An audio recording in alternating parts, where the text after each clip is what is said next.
Hello, welcome back to the channel. My name is Lisa Elvin Stoltari, and I am a genealogist and a passionate traveler. Over the last year or so, we have been exploring Les Filles du Roi, the King's Daughters, taking each one of their stories and really honoring them. There are over 700 of them. We're currently doing episode 148. You can do the math. We've come a long way. Got a long way to go. Let's get started, shall we? But before we do, I want to show you a couple ways you can support the channel. The first three really are to keep you in the know, which is subscribe, like, and notify. The next three are ways to really support the channel financially, which is Coffee, which is a new system of giving donations. We have Etsy, where I have a digital download that you can purchase.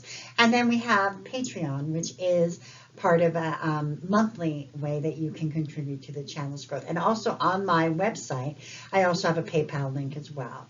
All of these ways help me and the channel grow.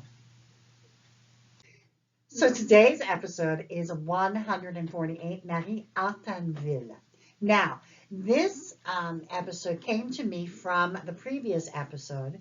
It was a continuation of the story.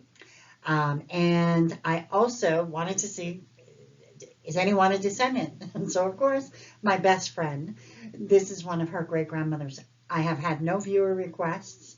But this woman truly lived an extraordinary life. So let's get to know Marie a little bit better. So Marie was born about 1646 in Paris, France. Her father's name was Vincent Hatanville, and her mother was Marguerite Duval. Marie was born in the first arrondissement of Paris, which is one of the oldest in the heart of Paris, really. And it is, the first arrondissement is also known as Le Louvre, because the Louvre Museum takes up most of the area. But this is the area of Paris that is one of the most historic and most ancient. It's where in 52 AD, I think, or BC, it was conquered by the Romans. So lots of history in this area. The church where she would have been baptized, Saint Eustache, dates from the 1530s to 1632, and it was actually the church they selected when Notre Dame caught fire and they needed an Easter Mass. This is where they did the Notre Dame Easter Mass during that horrible year when Notre Dame burned. So this is the area that Marie would have come from. It's interesting to know that Catherine was also from exactly the same arrondissement, not the same parish, but the same arrondissement. So interesting little tidbit there. Let's have a look at Marie's journey.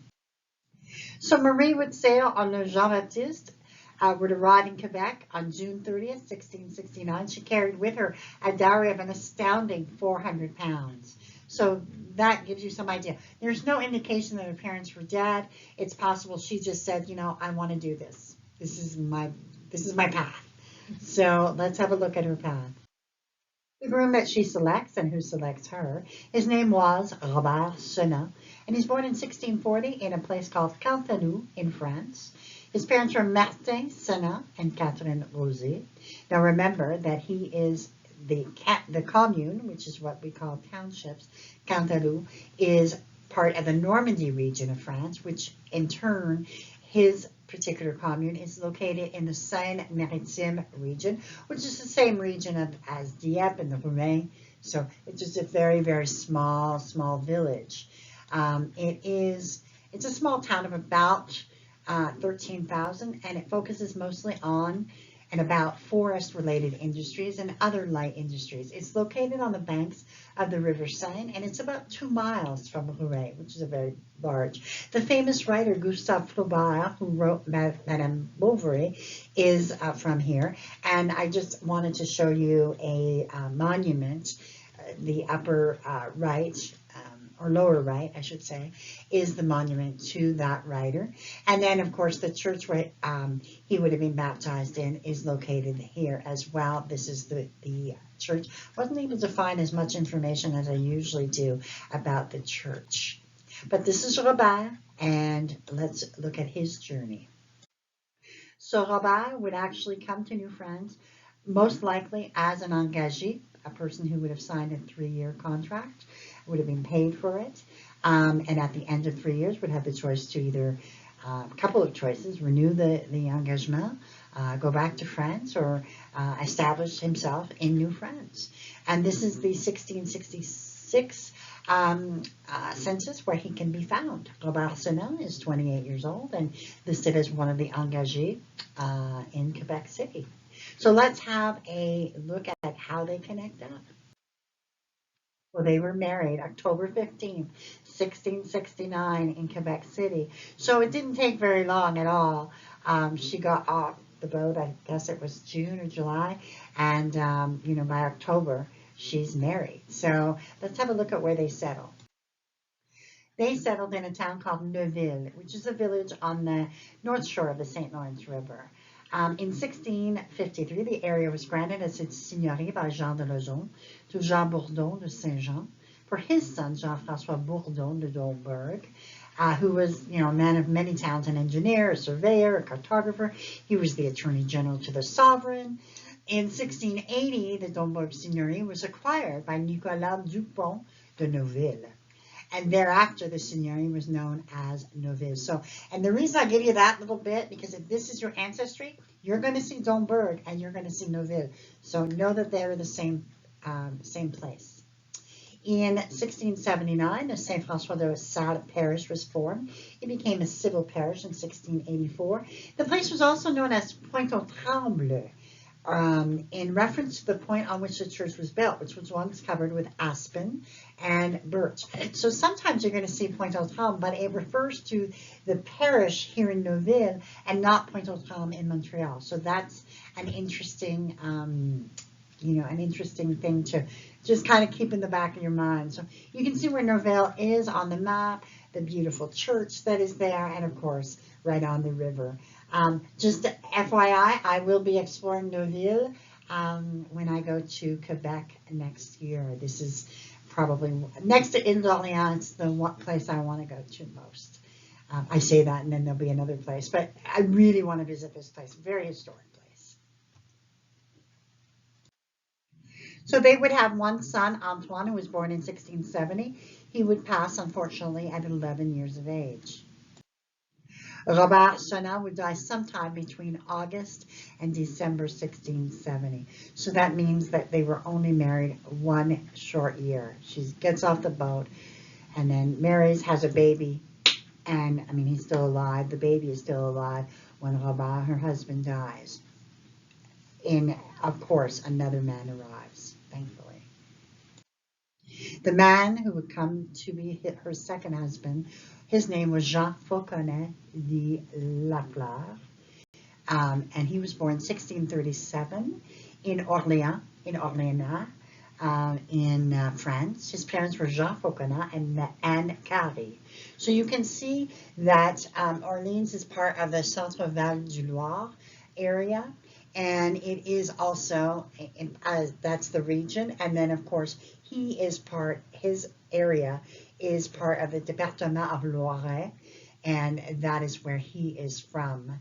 And Orléans is a very large city. So in 2019, the city had about 116,000 inhabitants, and it's the center of the Orléans Metropole, which has over 250,000.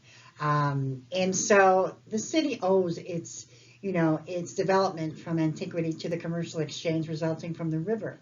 An important river trade port, it was the headquarters of the community of merchants frequenting the Loire River. It was the capital of the Kingdom of France during certain periods and played an important role in the 100 Years' War, because everyone knows the role of Joan of Arc during the siege of Orleans. She was known as the Maid of Orleans.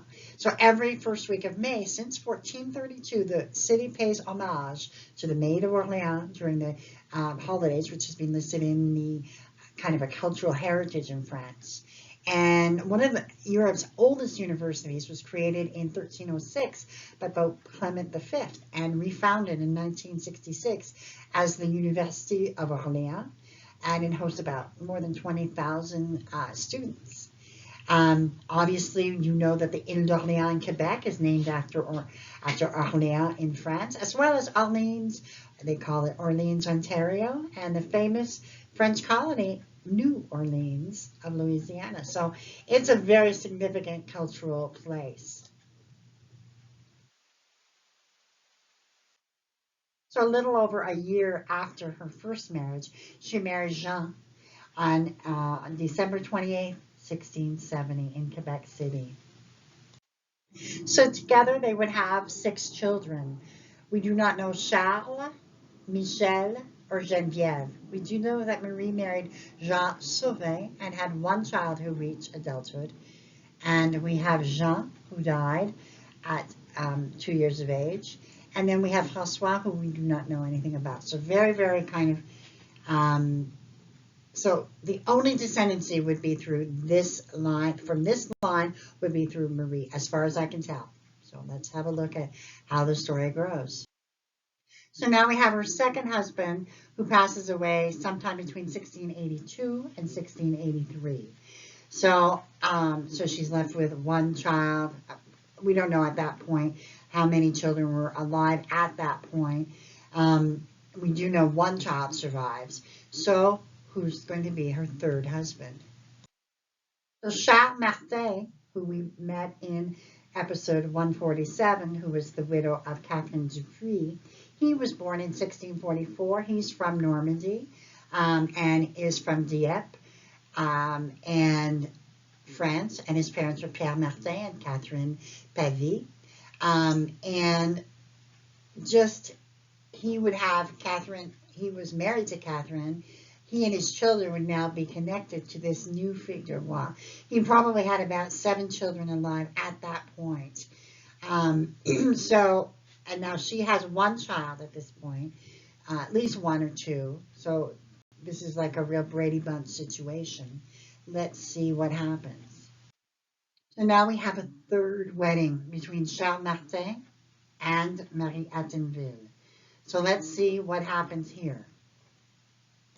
So they would relocate to Boucherville, which was founded in 1667 by Pierre Boucher, for whom the city was later named.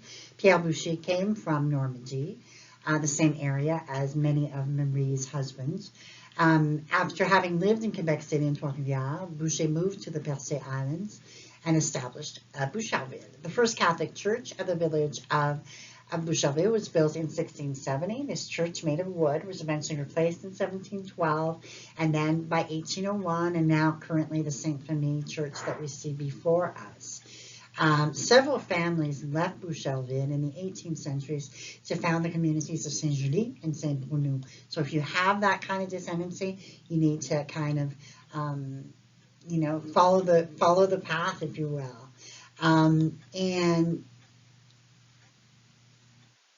But one of these, so this is where Charles Martin and his new bride, Marie Hatanville, would establish themselves. Let's see how their family grows. So they would have one son, Léger, and he was born in 1684. And he would go on to marry Marie Richard, and he would have 3 children, all of whom married and reached adulthood. So you could be descendant from Charles Martin and Marie Hatanville.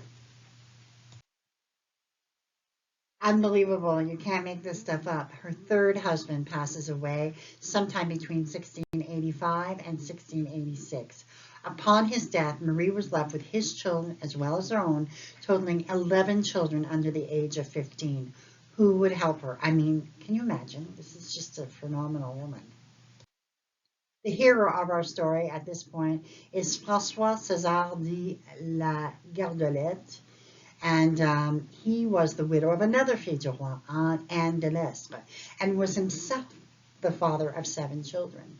François and Marie were married on February 25th, 1686. With this last marriage, Marie found someone with whom she would live out her days. They would be married over 30 years, signaling that she had at last found her soulmate. They did not have any children together, but they raised all their combined children, which at one time would total 18. Just amazing. Marie would pass away 1 month after Francois's death in March of 1723, dying at the age of 77.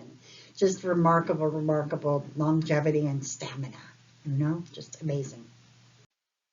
For further research, I always like to include this: La Société des Filles du Roi, the Quebec Genealogical E-Society, Nos Origines, Généalogie Québec, Migration, and the Facebook website for Les Filles du Roi descendants. Wanted to make sure that you knew I have posted all of the links for you to do further research. And remember, email me if you have any questions about ancestry or anything like that. I'd love to help out, okay? So with that, we end an amazing episode, 148.